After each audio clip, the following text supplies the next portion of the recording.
The silk of my wedding dress clung to my skin like a shroud, suffocating me with every breath. I pressed myself deeper into the shadows of the underground parking garage, my bare feet silent against the cold concrete as I ran from the only life I'd ever known. Above me, the church bells rang, a beautiful lie counting down to a future I couldn't bear. My name is Elena Moretti, and I was supposed to marry Vincent Rossi in exactly 12 minutes. The problem wasn't that I didn't know Vincent. The problem was that I knew him too well. 3 months ago, I'd discovered what kind of man my father had promised me to, the kind who left bruises shaped like fingerprints on his secretary's throat, the kind whose smile never quite reached his eyes, the kind who collected people like trophies and discarded them just as easily. But my father needed this alliance. The Moretti name, once respected in our tight-knit Italian community, had been reduced to whispers and debts. Vincent's family had money, connections, power. My marriage was the price of my father's redemption. I'd tried to tell Papa what I'd seen. He'd slapped me across the face and told me to stop inventing stories. You're 23 years old, Elena. It's time you stopped being a child and started being useful. Useful. As if I were a tool, not a daughter. The parking garage stretched before me like a concrete labyrinth, filled with expensive cars that belonged to wedding guests who were probably already wondering where the bride had gone. My heart hammered against my ribs as I heard voices echoing from the stairwell.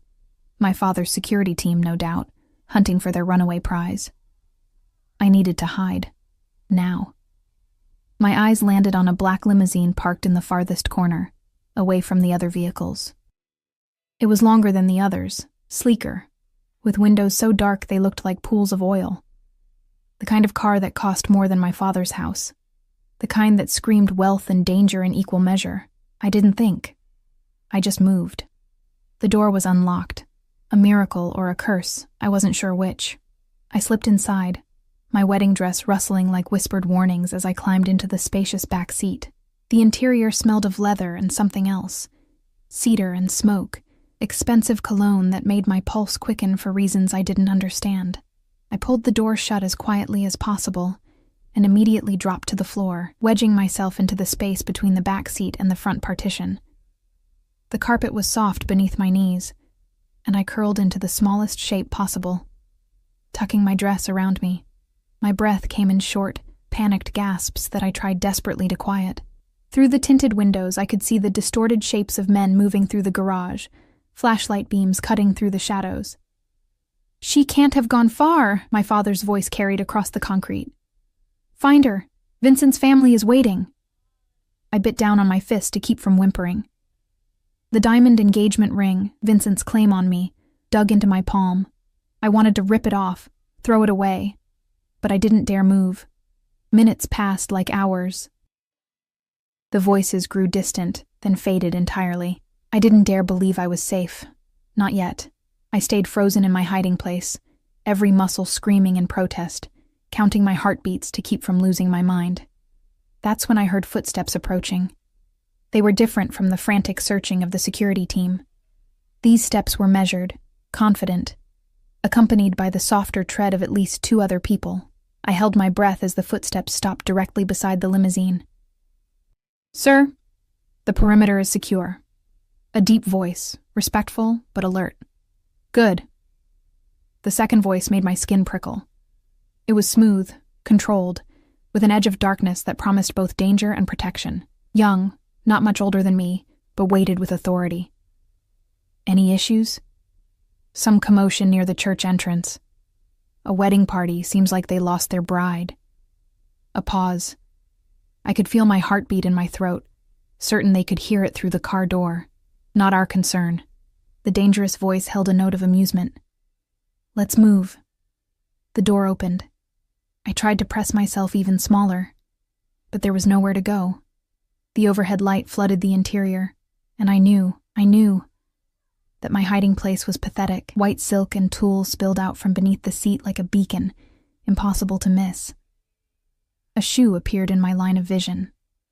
Black, Italian leather, polished to a mirror shine, expensive in a way that made Vincent's designer suits look cheap. "Sir," the first voice started, alarmed. "I see her, Marco." The shoe didn't move. Neither did I. "Give me a moment." The door closed again, sealing us in darkness and that intoxicating scent of cedar and smoke. I heard the subtle click of locks engaging, the quiet hum of the partition rising between the back seat and the driver's section. We were alone. I still didn't move, couldn't move. My body had frozen in place, every survival instinct screaming at me to become invisible, even though I knew it was far too late for that. "You can come out now." The voice was closer, just above me. Not angry, almost curious. "The door locks from the inside. No one's getting in." I didn't trust my voice, so I stayed silent. A long exhale, and then the seat cushion beside me compressed as weight settled onto it. "Let me guess. You're hiding from someone. Someone you're afraid of." A pause. "Someone you were supposed to marry, based on that dress. How did he—" "I heard the commotion," he continued, as if reading my thoughts. "Wedding party and chaos, security team searching for someone. And now I find a terrified woman in a wedding dress hiding in my car. Doesn't take a genius to connect the dots." Slowly, painfully, I uncurled myself from the floor. My legs had gone numb, and I had to grip the seat to pull myself up. The man, because I could see now that he was a man, not much older than me, maybe 28 or 30, watched me with eyes so dark they were almost black in the dim light. He was beautiful in a way that made my chest ache. Sharp cheekbones, a jaw that looked carved from marble, dark hair swept back from his face. He wore a three-piece suit in charcoal gray that probably cost more than my father's annual income. And when he moved, I caught the glint of a watch that could have bought a small car. But it was his eyes that held me frozen. Intelligent, calculating, and completely unreadable. "I'm sorry," I whispered, my voice hoarse from crying earlier. "I didn't know anyone was... I just needed to hide. I'll go." "You'll go where?" He tilted his head, studying me like I was a puzzle he was trying to solve. "Back to whoever you were running from? I had no answer. I hadn't thought beyond escape. I had no money, no phone, no shoes, just a wedding dress and a desperation that tasted like copper in my mouth. "What's your name?" "Elena." It slipped out before I could stop it. "Elena." He repeated it like he was testing how it felt in his mouth, and something about the way he said it made my skin flush. "I'm Dante. Just Dante. No last name. As if that should mean something. "I really should go," I said again. But I didn't move. The alternative, facing my father, facing Vincent, made my stomach turn. Dante's eyes narrowed slightly, and I realized he was looking at my neck. I fought the urge to touch the small bruise there. Vincent's preview of our wedding night, delivered 3 days ago when I'd tried to postpone the ceremony. "Someone hurt you. It wasn't a question. It's nothing. It's not nothing." His voice dropped lower, and I heard something dangerous threading through it. "Who did this to you, Elena? It doesn't matter. I just need to." "It matters to me." The words hung in the air between us, weighted with something I couldn't name. We stared at each other in the darkness of the limousine, and I felt the strangest sensation, like the world had shifted slightly off its axis, like nothing would ever be quite the same again. That's when my father's voice carried across the parking garage, closer now. "Check every car. Every single one." Panic seized my chest. Dante heard it too. I saw his jaw tighten, saw the way his body went very still, very alert. He reached up and tapped twice on the partition. It lowered immediately. "Sir?" "Drive," Dante said simply. "Now. But sir, we haven't—" "Drive, Marco. We're leaving. Take the back exit." The engine purred to life, smooth and powerful. I felt the car begin to move, and my heart lurched. "Wait. What are you doing?" Dante looked at me, and for the first time, I saw something that might have been a smile ghost across his lips. "Saving you, apparently. Unless you'd prefer I hand you over to whoever's hunting you."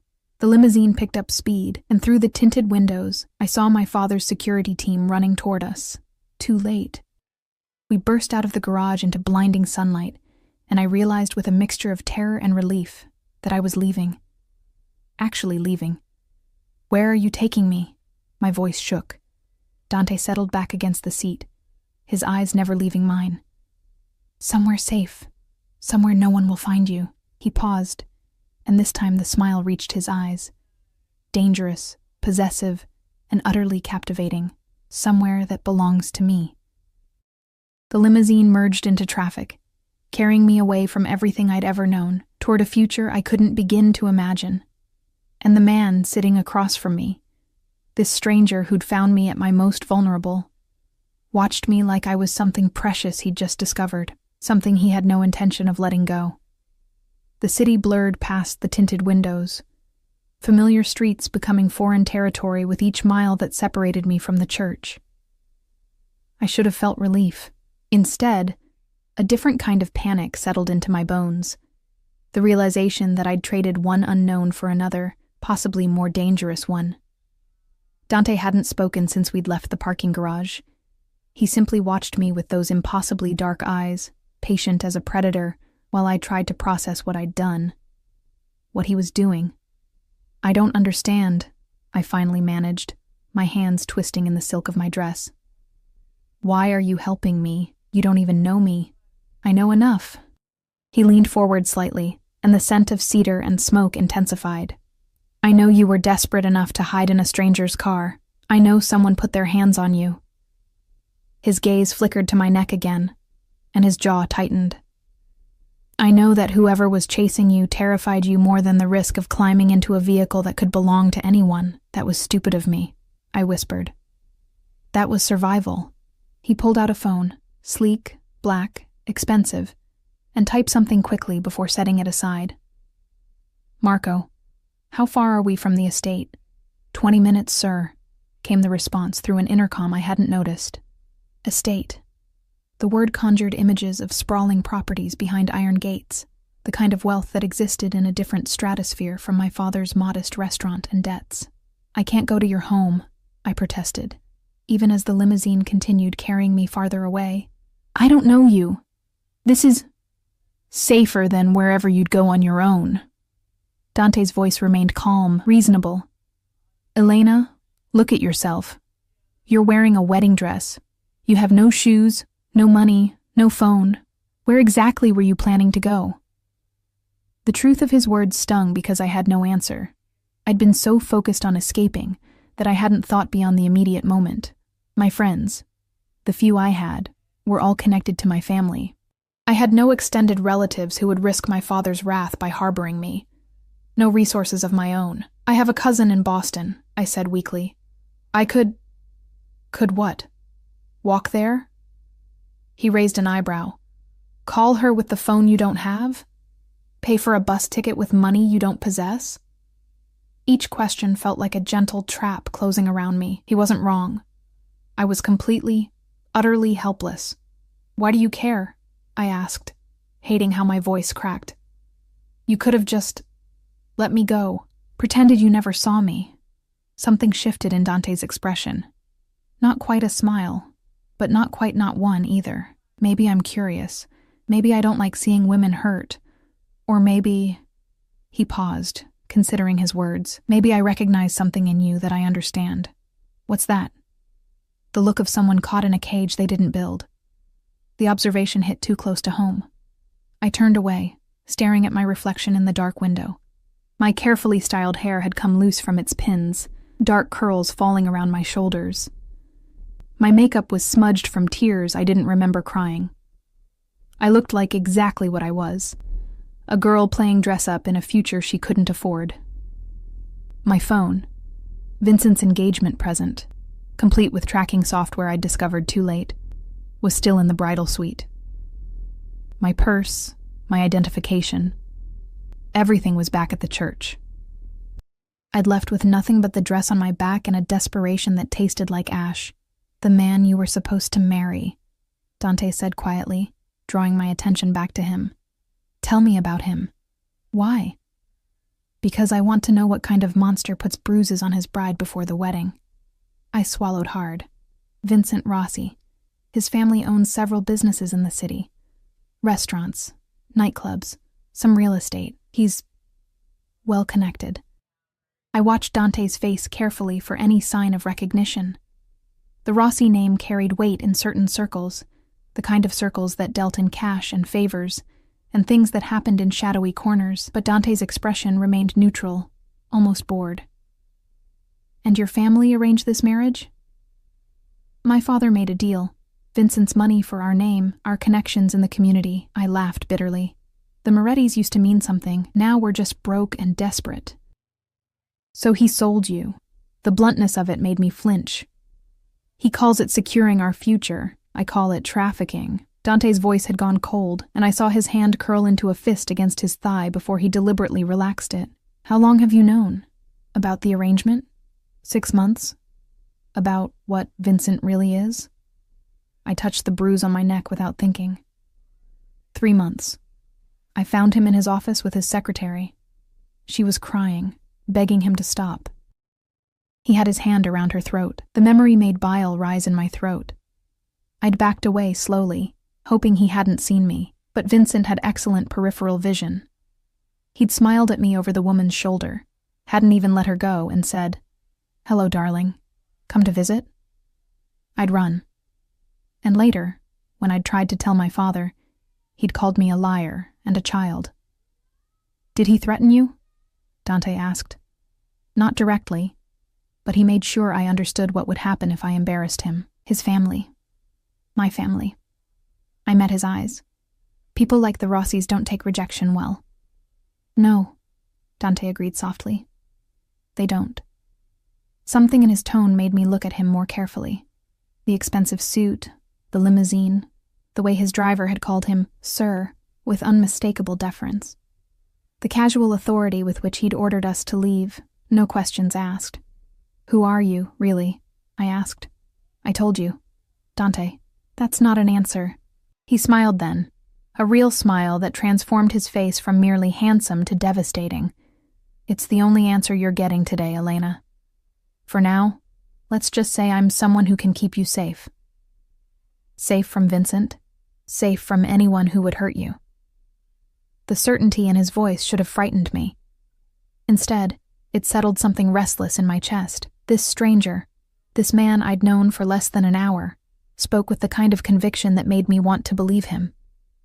The limousine turned onto a private road, and I watched as iron gates swung open automatically. We drove through manicured grounds, gardens that probably required an army of gardeners, fountains that looked like art installations, trees that had been growing for decades. "This is where you live?" I breathed. "One of the places." Dante's attention never wavered from me. "The main house is secure, protected.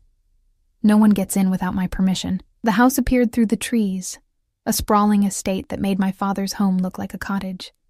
Stone and glass, modern lines mixed with classical elegance, windows that reflected the late afternoon sun like mirrors. We pulled up to the front entrance, and immediately 3 men in dark suits appeared. Not servants, security. I could tell by the way they moved, the way their jackets hung slightly heavier on one side, the constant scan of their surroundings. Dante noticed my observation. I take my privacy seriously. Privacy or protection? Both. He stepped out of the limousine and offered me his hand. "Come, let's get you inside." I hesitated. This was it.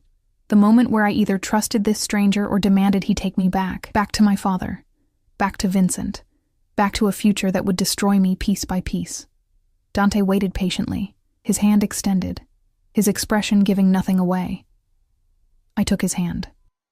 His fingers closed around mine, warm, strong, possessive in a way that should have frightened me but somehow didn't. He helped me out of the car, and I became acutely aware of my bare feet on the gravel drive, the ridiculous wedding dress that marked me as a runaway bride, the vulnerability of my position. "Marco," Dante said without looking at his driver, "have Rosa prepare the guest suite, East Wing, and get Elena something appropriate to wear." "Of course, sir. What size?" "I'll handle it." Dante's thumb brushed across my knuckles, a gesture so casual it took me a moment to register it. "Come on. You look like you're about to collapse." He was right. Adrenaline had carried me this far, but exhaustion was crashing over me in waves. I'd been awake since 4 a.m, preparing for a wedding I never wanted. I hadn't eaten, could barely think beyond the next breath. Dante led me through massive double doors into a foyer that looked like it belonged in a museum. Marble floors, a sweeping staircase, artwork that was probably worth more than my entire neighborhood, but I barely registered any of it because every step felt like moving through water. Easy. Dante's arm came around my waist, supporting me when I swayed. "When did you last eat?" "Yesterday. Dinner." "Maybe." He said something sharp in Italian. A curse, I thought. And suddenly I was being swept off my feet, literally, cradled against his chest as he carried me toward the staircase. "I can walk," I protested weakly. "You can barely stand." His hold tightened. "Stop being stubborn and let me help you."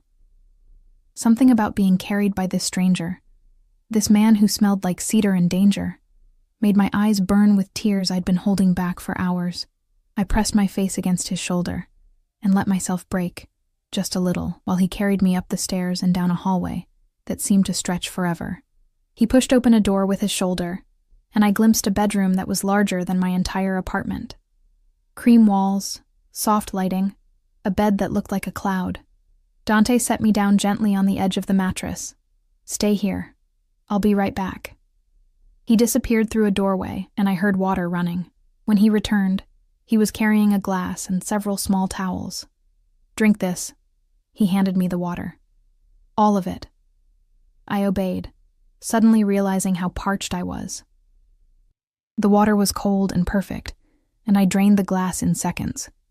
Dante knelt in front of me, this powerful man in his expensive suit, on his knees at my feet, and began gently cleaning the dirt and small cuts from where I'd run barefoot through the parking garage.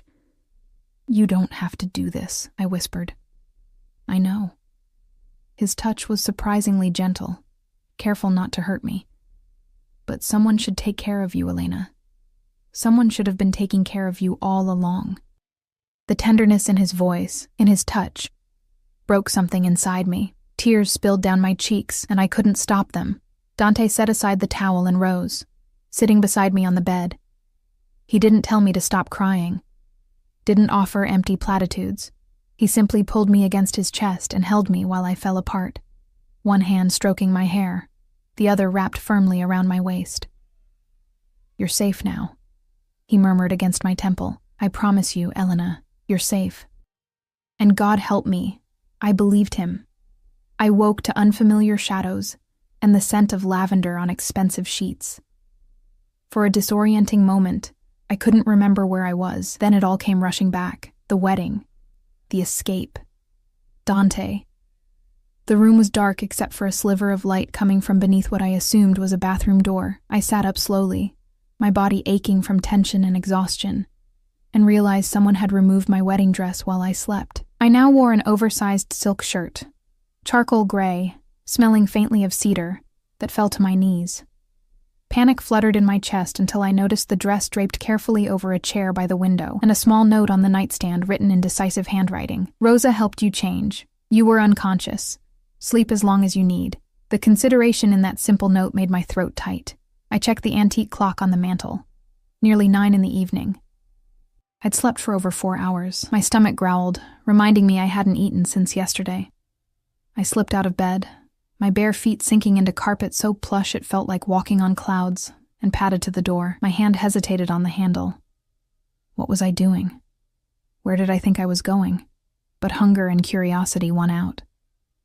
I opened the door to find the hallway softly lit, and I followed the sound of distant voices downstairs. The house was even more impressive at night. Recessed lighting guided my path, illuminating artwork I was too nervous to examine closely. I descended the sweeping staircase, following the low murmur of conversation and the rich aroma of something cooking. I found Dante in what appeared to be a study, door half open, his back to me as he spoke on the phone in rapid Italian. Even from behind, he commanded attention. Shoulders broad beneath a white dress shirt, sleeves rolled to his elbows, revealing forearms corded with muscle. He'd shed his jacket and vest, and something about the casual intimacy of seeing him this way made my pulse quicken. "Don't care what excuses he has," Dante was saying, his voice hard as granite. "The shipment was supposed to arrive yesterday. If he can't deliver on time, we'll find someone who can." A pause. No, No second chances. He knew the terms. I should have announced myself. Instead, I stood frozen, listening. What about the Rossi situation? Another voice. Marco, I thought, spoke from somewhere inside the room. My breath caught at Vincent's family name. Handle it quietly, Dante replied. I want to know everything about the wedding that didn't happen today. Who was involved, what deals were made, why they needed it so badly. Another pause. Longer this time. And find out everything you can about the girl's father, Antonio Moretti. I want his debts, his connections, everyone he owes. Sir, if I may, getting involved with the Rossis isn't... I didn't ask for your opinion, Marco. Dante's tone could have frozen fire. I asked you to gather information. Can you do that, or do I need to find someone who can? Of course, sir. I'll have a report by morning. Good. Now leave me. I have calls to make. I heard movement and quickly backed away from the door, pressing myself against the wall. Marco emerged, a tall man with silver threading through his dark hair, wearing the same dark suit from earlier. He paused when he saw me, his expression unreadable. Miss Moretti. He nodded politely. Can I help you with something? I heard voices. I'm sorry, I didn't mean to intrude. You're not intruding. This is your home now. He said it matter-of-factly, as if it were perfectly normal for a strange woman to suddenly take up residence. The kitchen is through there, second door on the left.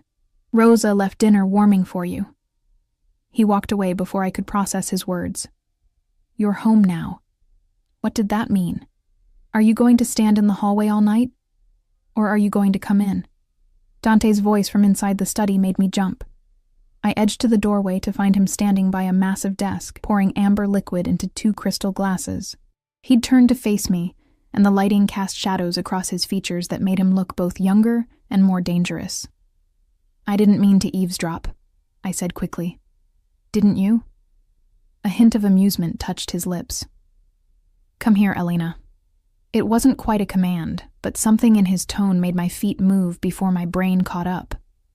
I entered the study, all dark wood and leather, books lining the walls, a fireplace crackling with warmth, and stopped a few feet from where he stood. He held out one of the glasses. Drink this. You look pale. I don't really drink. It's brandy, not poison. It'll help settle your nerves. I took the glass with shaking hands and sipped. The liquid burned going down, but he was right. Warmth spread through my chest, easing some of the tension. Dante leaned against his desk, watching me over the rim of his own glass. How are you feeling? Confused? Scared? Grateful? I met his eyes. I heard you on the phone. Into Vincent. You're looking into my father. I am. Why? Because I need to understand the situation I've inserted myself into. He swirled the brandy thoughtfully. You ran from something, Elena. That something isn't going to simply disappear because you're not there. Your father will look for you. So will the Rossis. The reminder sent ice through my veins. I know. That's why I should leave. I shouldn't have come here. Shouldn't have... Where will you go? He set his glass down and moved closer, closing the distance between us with predatory grace. You have nothing. No resources, no protection. How long do you think you'd last out there before someone found you? I don't know, but I can't stay here. You don't understand. Vincent's family, they're not people you want problems with. They're connected. They're dangerous. Dante's laugh was low and dark. Elena, do you really think I'm afraid of the Rossis? Something in his tone made me look at him. Really look at him. The expensive clothes, the palatial estate, the security personnel, the way Marco had called him Sir with absolute deference. The casual authority with which he'd made that phone call, discussing shipments and consequences without a trace of concern. Who are you? I whispered. Really? Dante reached out slowly, giving me time to pull away, and tucked a curl behind my ear. His fingers lingered against my cheek, and I felt my breath hitch. I'm someone who takes what he wants and protects what's his, he said softly.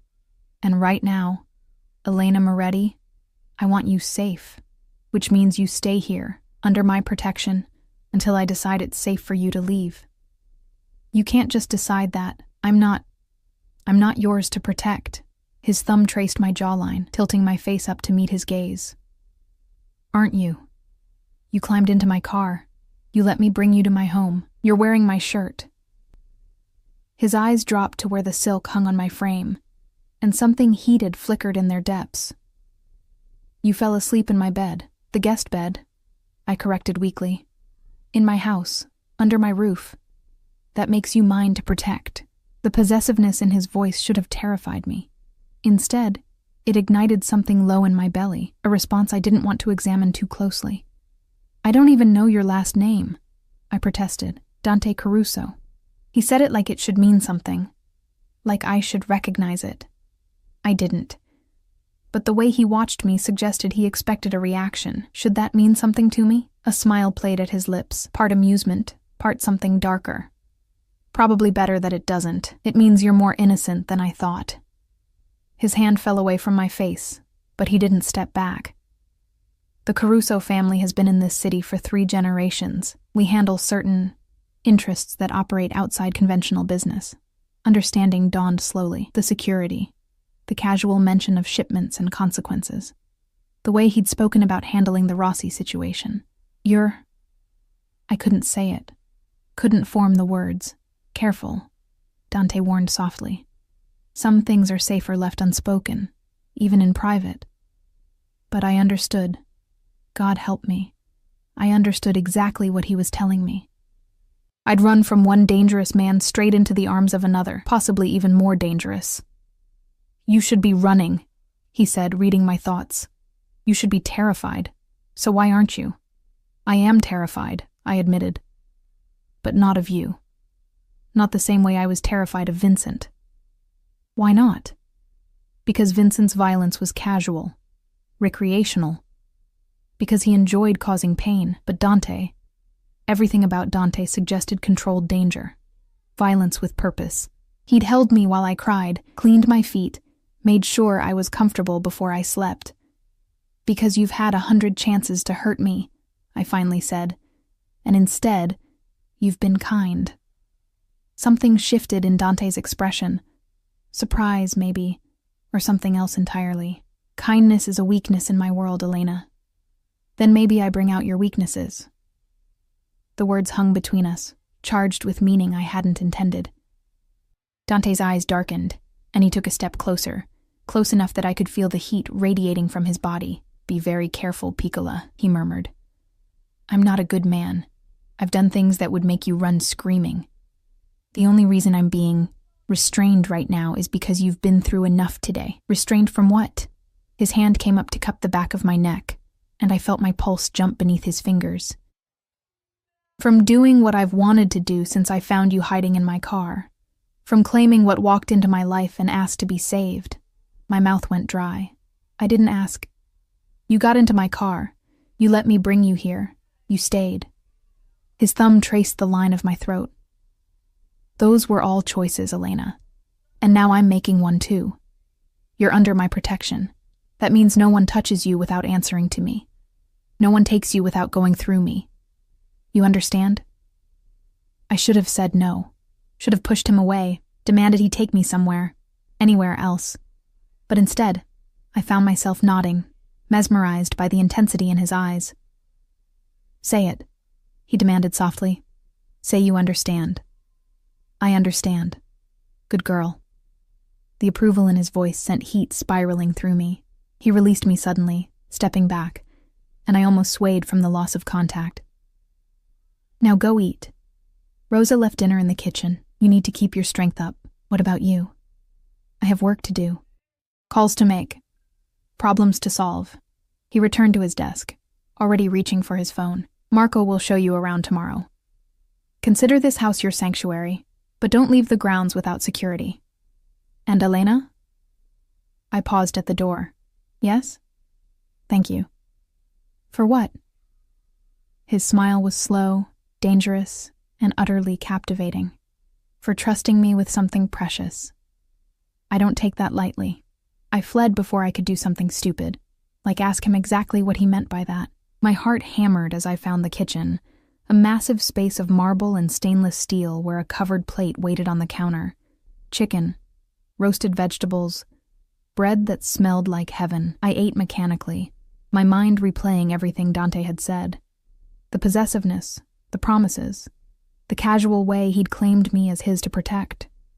I should be planning my escape, should be terrified of what I'd stumbled into. But all I could think about was the feel of his hand on my neck, the heat in his eyes, the certainty in his voice when he'd called me precious. I'd run from one cage straight into another. The only difference was that this cage was gilded with something that felt dangerously like desire, and the man holding the key made me want to stay. 3 days passed in Dante's gilded sanctuary, and I learned what it meant to live in his world. The estate was a universe unto itself. 30 acres of manicured grounds surrounded by walls I couldn't see but knew were there. Rosa, a woman in her 50s with kind eyes and careful silence, brought me clothes that fit perfectly. Soft sweaters, well-cut jeans, dresses in jewel tones that made me feel like someone else entirely, someone who belonged in a place like this. But I didn't belong. I was a guest, a problem to be solved, a responsibility Dante had taken on for reasons I still didn't fully understand. I saw him rarely during those first days. Glimpses, mostly, his broad shoulders disappearing into his study, his voice carrying down hallways as he conducted business in Italian or English, depending on who called. Once I'd watched from an upstairs window as he walked the grounds with Marco and 3 other men, all of them armed, all of them listening intently to whatever orders he was giving. He moved like violence waiting to happen, like power wrapped in expensive suits and controlled fury, and I couldn't stop thinking about him. On the 4th morning, I woke to find a box on the chair in my room, the guest suite I'd claimed, though Rosa had started calling it my suite with a knowing smile. Inside was a phone, sleek and new, with a single number programmed in. Dante was all the contact said. I stared at it for a long moment before the device buzzed with a message. "Meet me in the garden at noon. We need to talk." My stomach nodded. This was it. The conversation where he told me he'd found somewhere else for me to go, that his protection had limits, that I couldn't stay here forever playing hide-and-seek from my former life. I dressed carefully in dark jeans and a cream sweater, pulled my hair into a loose braid, and made my way downstairs precisely at noon. The garden was at the back of the estate, accessible through French doors in what Rosa called the morning room. Dante was waiting by a fountain, hands in his pockets, face tilted toward the sun. He'd shed his usual armor of suit jackets and ties, instead wearing dark slacks and a charcoal Henley that clung to his frame in ways that made my mouth dry. He looked younger this way, more approachable, though no less dangerous. "You came," he said without turning around. "You told me to. I gave you an option. There's a difference." He finally looked at me, and something in his expression made my pulse quicken.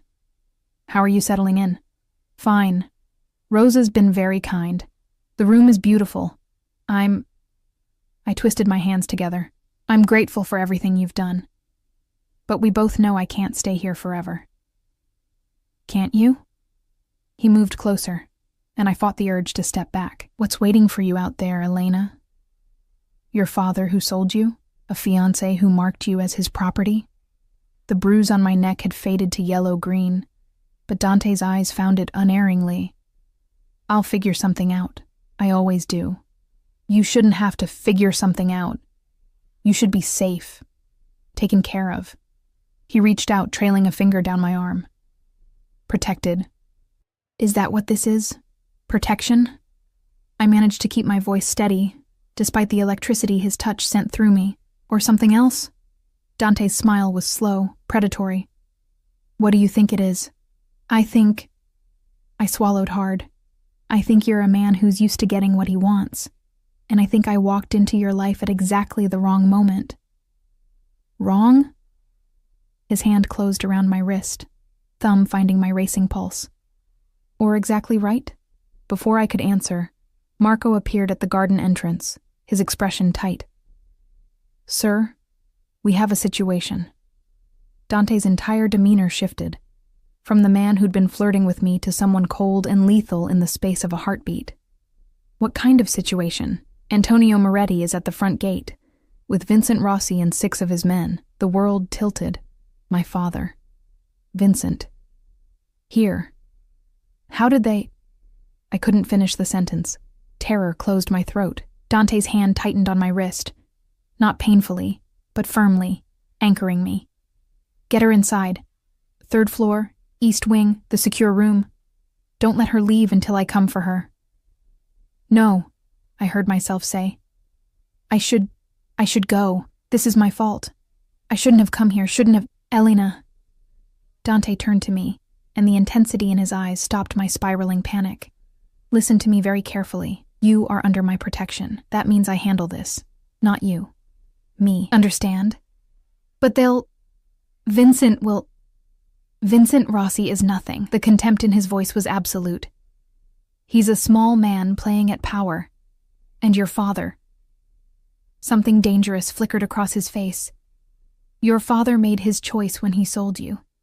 Now he gets to live with the consequences. Dante, please.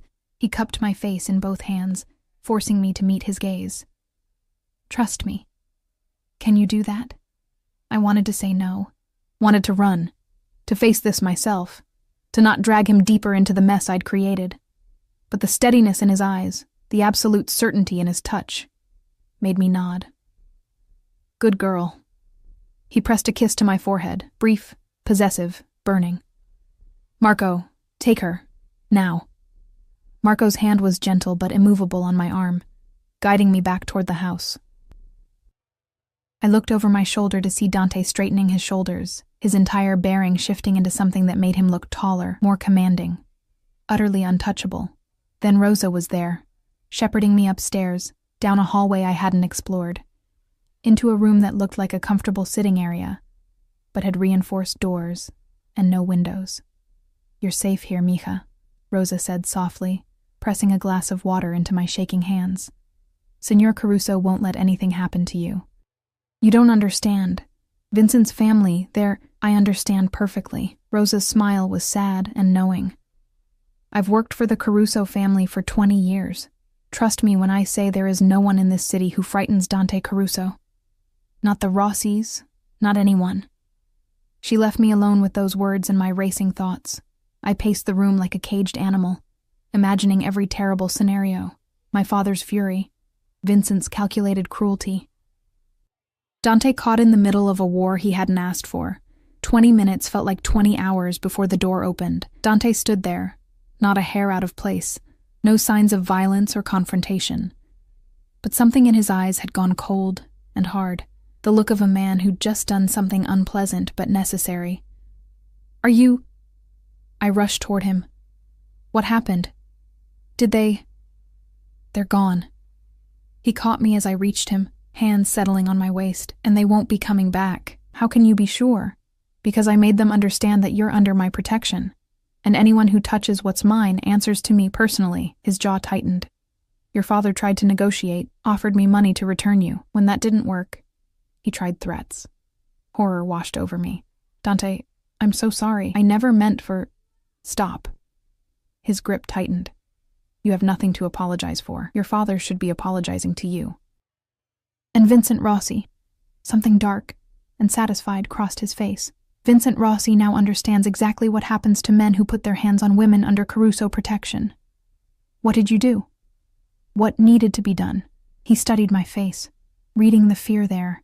I didn't kill him, if that's what you're worried about, but I made sure he understood that you are off limits, permanently.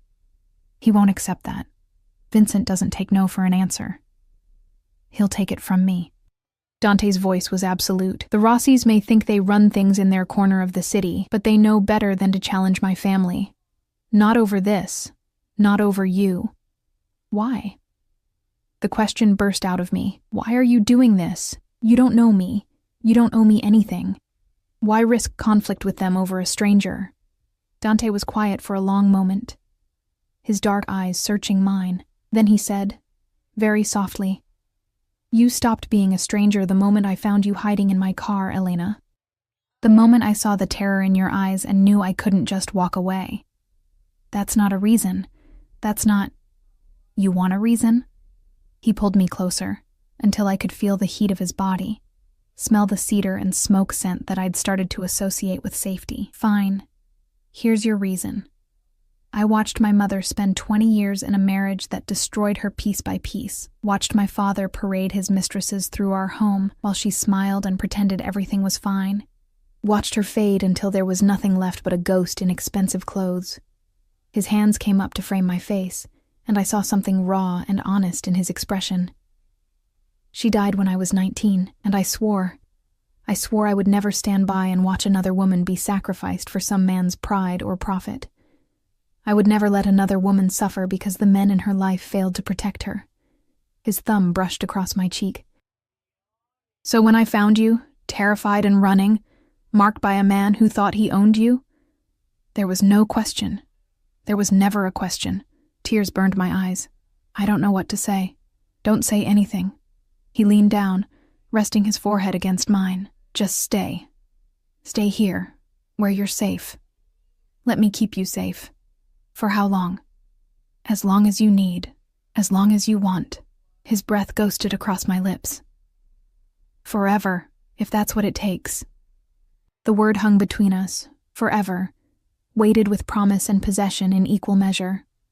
I knew I should pull away, should maintain distance, should remember that this man was dangerous in ways Vincent could never be, that his protection came with strings I couldn't see yet.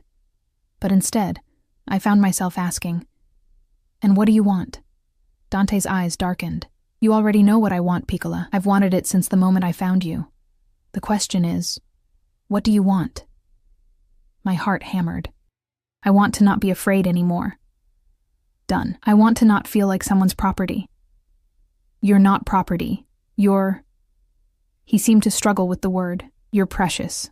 Important. Mine to protect, not mine to own. There's a difference. Is there? I challenged.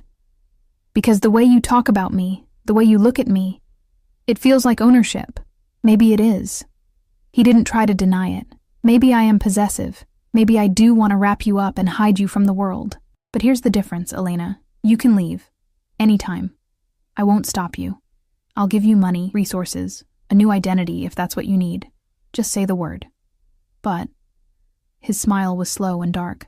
But I will spend every moment until then, convincing you to stay.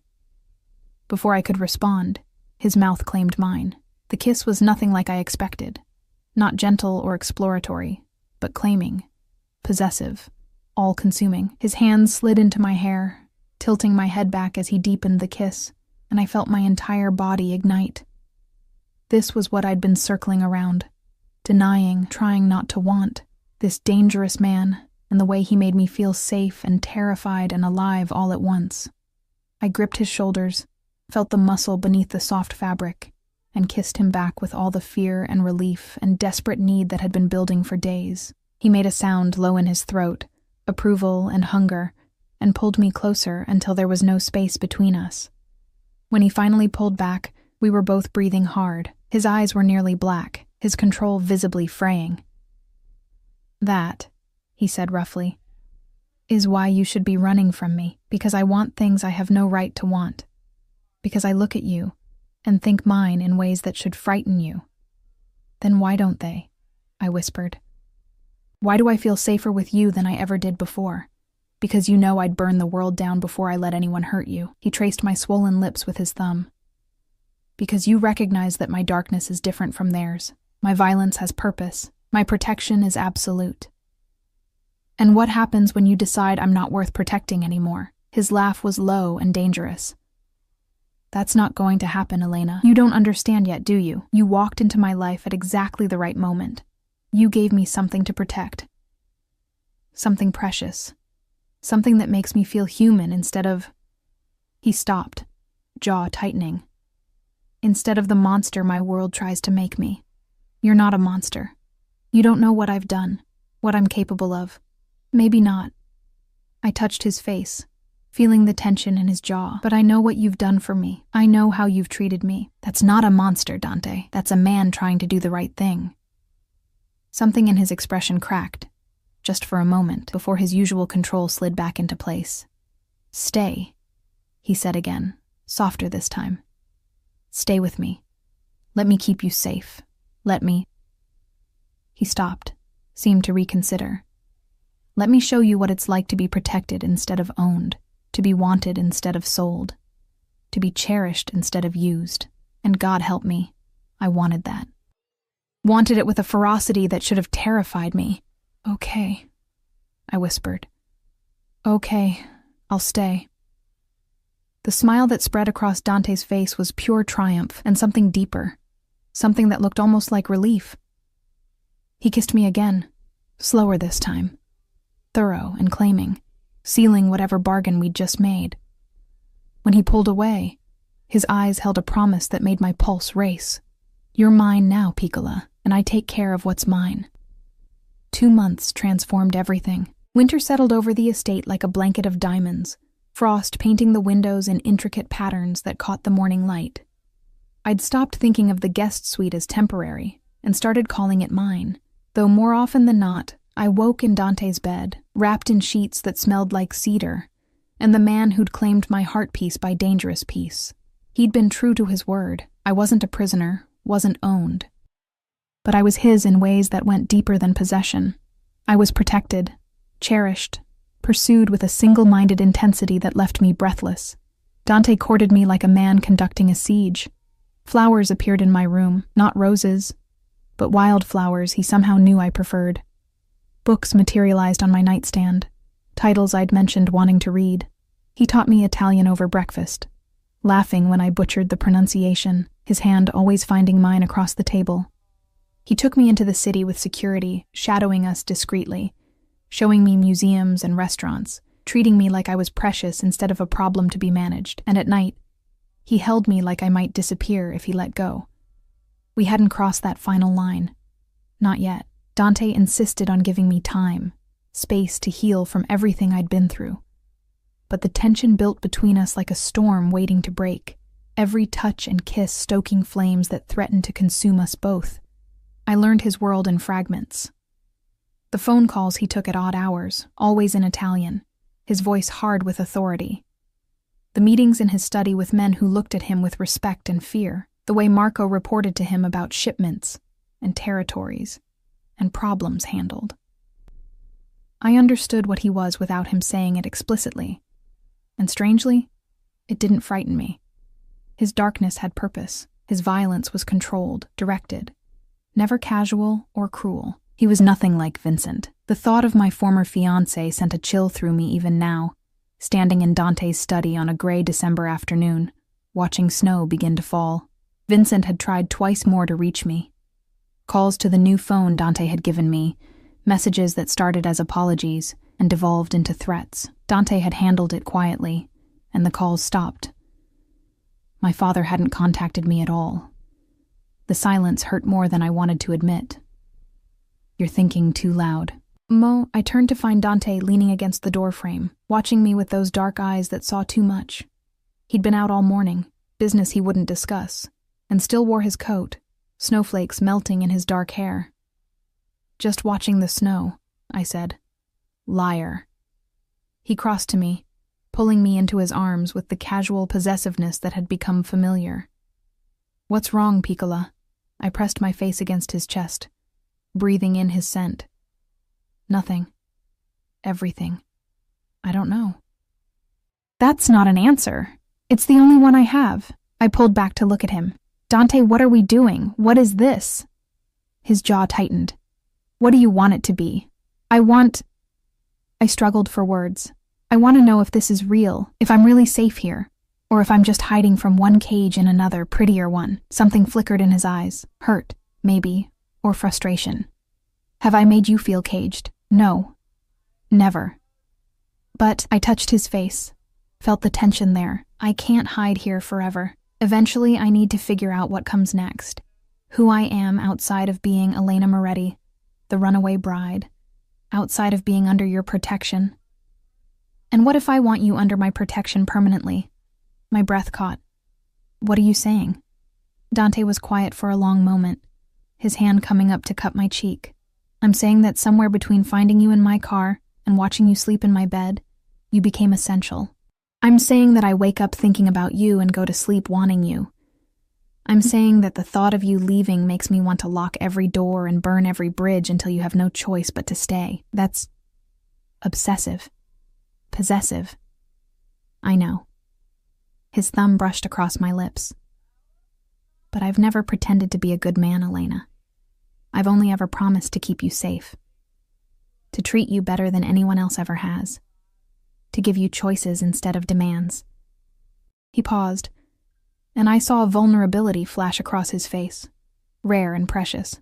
But I can't promise not to want you. Can't promise not to do everything in my power to make you want to stay. I already want to stay, I whispered. That's what terrifies me. Why?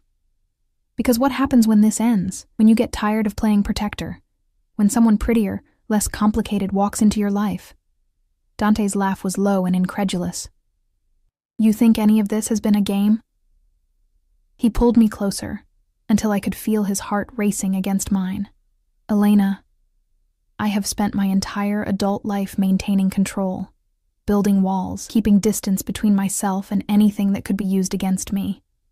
And then you stumbled into my life, terrified and vulnerable and so damn brave, and shattered every wall I'd built, his forehead pressed against mine.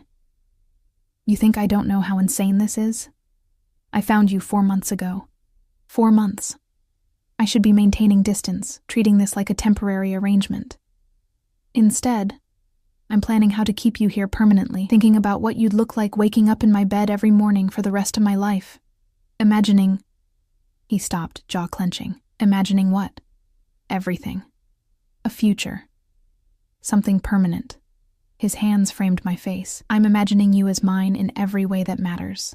And I know I have no right to want that after everything you've been through. I know you need time, space, freedom to figure out who you are outside of being someone's obligation. But Elena, his voice dropped to something raw and honest.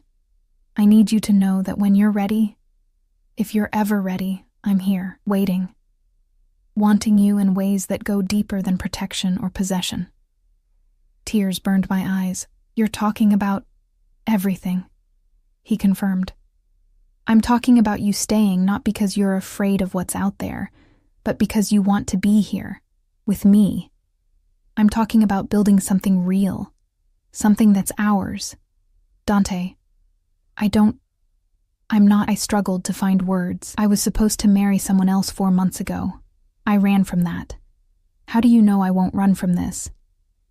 Because I'm not Vincent Rossi. His voice went hard. I'm not your father. I'm not going to hurt you or sell you or treat you like property. I'm offering you a choice, Elena. Stay because you want to. Leave if you need to. But know that either way, you'll always be safe. You'll always be protected. You'll always be... He stopped, seemed to struggle with the word. What?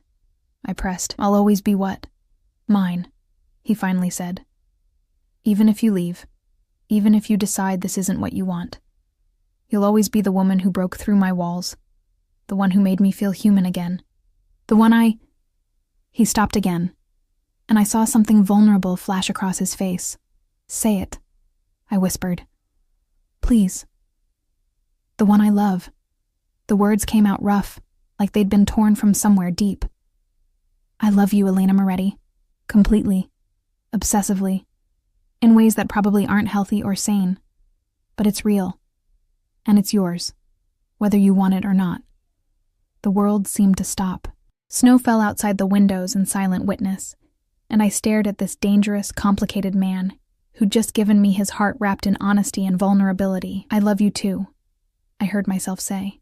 I think I have since you carried me up those stairs and held me while I cried. Since you cleaned my feet and made sure I was safe. Since you stood between me and everyone who wanted to hurt me. Tears spilled down my cheeks. I love you, and it terrifies me because I don't know how to trust this. How to trust that it's real. Then let me prove it. Dante kissed me softly, carefully, like I was something precious he was afraid of breaking. Let me spend every day showing you that this is real, that you're safe, that you're loved in ways that have nothing to do with obligation or ownership. How? I asked against his lips. His smile was slow and full of promise. Marry me. I pulled back, certain I'd misheard. What? Marry me, he repeated, and I saw no hesitation in his eyes, only certainty. Not because your father arranged it. Not because someone sold you, but because you choose to. Because you want to build a life with me. Because... He reached into his coat pocket and pulled out a small velvet box. Inside was a ring. Not ostentatious or showy, but elegant. A single diamond surrounded by smaller stones that caught the light like captured stars. I bought this 3 weeks ago, Dante admitted. Been carrying it around, waiting for the right moment. Trying to convince myself I wasn't completely insane for wanting to marry a woman I've known for 4 months. He took the ring out, holding it between us. But here's what I know, Elena. I know that you're the first person I think about in the morning, and the last person I want to see before I sleep. I know that you make me want to be better than what this world tries to make me. I know that imagining my future without you in it feels like dying. He took my hand, but didn't slide the ring on. Not yet. So I'm asking. Not demanding. Not arranging. Asking. Marry me because you want to. Marry me because you love me. Marry me because you want to build something real with me. Something that's ours and no one else's. And if I say no, I had to know. Had to test this. Then I put this away and keep loving you anyway. Keep protecting you. Keep hoping that someday you'll be ready. His grip on my hand tightened. I meant what I said, Elena. You have choices here. Always. Even the choice to break my heart. I looked at the ring, at the man holding it, at the life he was offering, a life of protection and passion, danger and devotion, built on choice instead of obligation. I thought about the girl who'd hidden in his car 4 months ago, desperate, terrified, running from a future she couldn't bear. And I thought about who I'd become in his care. Stronger, braver, loved in ways I'd never imagined possible. Yes, I whispered. Dante's eyes widened. Yes? Yes, I'll marry you. Not because I'm hiding or scared or have nowhere else to go, but because I choose this. I choose you. I choose us. I smiled through tears. I choose love instead of obligation. Partnership instead of ownership. A future built on trust instead of fear. The joy that spread across Dante's face was pure and unguarded. The smile of a man who'd just received something he'd never dared hope for. He slid the ring onto my finger with shaking hands, and it fit perfectly. You're sure? He asked, even as he pulled me into his arms. Absolutely certain, because once you're mine, truly mine, I'm never letting go. I'm sure. I kissed him, pouring everything I felt into it. I'm yours, Dante Caruso. Completely. Obsessively. In ways that probably aren't healthy or sane. His laugh was joy and relief and triumph all at once. He swept me up in his arms, just like that first day, and carried me toward the door. Where are we going? I asked. To tell everyone that you've agreed to become my wife. To start planning a wedding that's about what you want, not what anyone else decides. To begin our life together properly. He paused at the threshold, his dark eyes serious. And then, if you want, I'm going to take you upstairs and spend the rest of the day showing you exactly what it means to be loved by me. Heat pooled low in my belly. I want that. All of it. Good. His kiss was possessive and promising. Because you're mine now, Piccola, and I take care of what's mine. 6 months later, the garden was transformed into something from a dream. White flowers and soft lights, chairs filled with people who'd become family, Rosa crying happily in the front row, Marco standing as Dante's best man with barely concealed approval, even a few of Dante's business associates who'd learned to accept me as their boss's greatest vulnerability and most protected asset. But no one from my old life. My father had made his choice, and I'd made mine. I stood at the entrance in a dress I'd chosen myself. Simple, elegant, nothing like the confection I'd run from months ago. No veil to hide behind, no heavy silk weighing me down. Just me, Elena Moretti, about to become Elena Caruso by choice. Dante waited at the end of the aisle in a black suit that made him look like sin personified. His eyes locked on me with an intensity that made my breath catch. This was nothing like that other almost wedding. This was real, chosen, built on love instead of obligation. I walked toward him without hesitation, without fear, knowing that this was exactly where I belonged. When I reached him, Dante took my hands and whispered, "You're stunning." "You're biased," I whispered back. "Completely." His smile was soft and genuine. "Ready to be mine?" "I've been yours since the moment you found me," I admitted. "This just makes it official." The ceremony was short and perfect. Traditional vows that we'd both insisted on. Promises of love and faithfulness, partnership and protection, building a life together through whatever came. When the priest pronounced us husband and wife, Dante kissed me with a tenderness that brought tears to my eyes. "Mine," he murmured against my lips, "finally, officially, completely mine." "Ours," I corrected. "This is ours." His smile was everything, joy and possession and love all mixed together.